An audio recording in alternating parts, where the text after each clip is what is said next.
هذا السياسات مقدشو كدib dadaalo dhexdhexaadina oo la isugu soo dhaweynaya madaxweyne Maxamed Cabdullaahi Farmaajo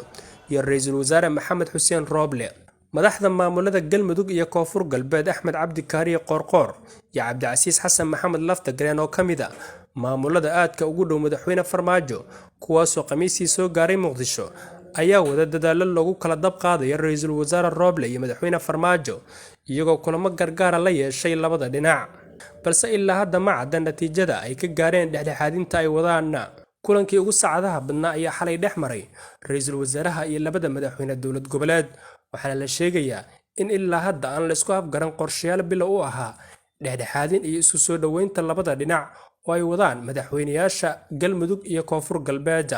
ila ku dhow kulanka ayaa sheegaya in ra'iisul wasaaruhu uu weli mowqifkiisa taagan yahay kuna adkaysanayo go'aanadiisii hore hase yeeshee wararka qaar oo warbaahintu ay helayso ayaa sheegaya in laga yaabo in kulan foolka-foola ay yeeshaan madaxweyne Farmaajo iyo ra'iisul wasaare Maxamed Xuseen Rooble khilaafka u dhaxeeya madaxweyne Maxamed Cabdullaahi Farmaajo iyo ra'iisul wasaare Maxamed Xuseen Rooble ayaa sii xoogaystay kadib markii uu madaxweynaha wareegta ku magacaabay taliyihii shaqo joojinta lagu sameeyay ee Fahad Yaasiin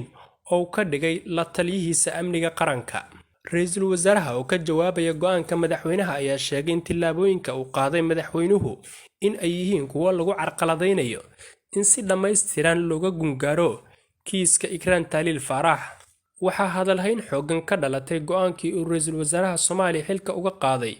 wasiirkii amniga gudaha jagadaas oo uu magacaabay siyaasi kale dhanka kale midowga musharaxiinta mucaaradka ayaa sheegay ra'iisul wasaaraha xukuumadda xilgaarsiinta Maxamed Xuseen Rooble ay ku taageersan yihiin cadaalad u helidda Ikraan Taaliil oo ka tirsaneed hay'adda sirdoonka واكو سلام سلام مربي أول عقتي بيلكي مانت لعقتها قيمة بدنات عليه أنت أصلا كنت براي ما أنت هداد العقهين أرجع يدافع معقول ما الحمد لله ما هاد سكلي يسر الله إذا سوعس عن شيء هلا حاجي وحوى إلا وانا توسي شافتان وكأي ربان مركا حوغو يدلو قام بار حلا نكوها يا ما كل ما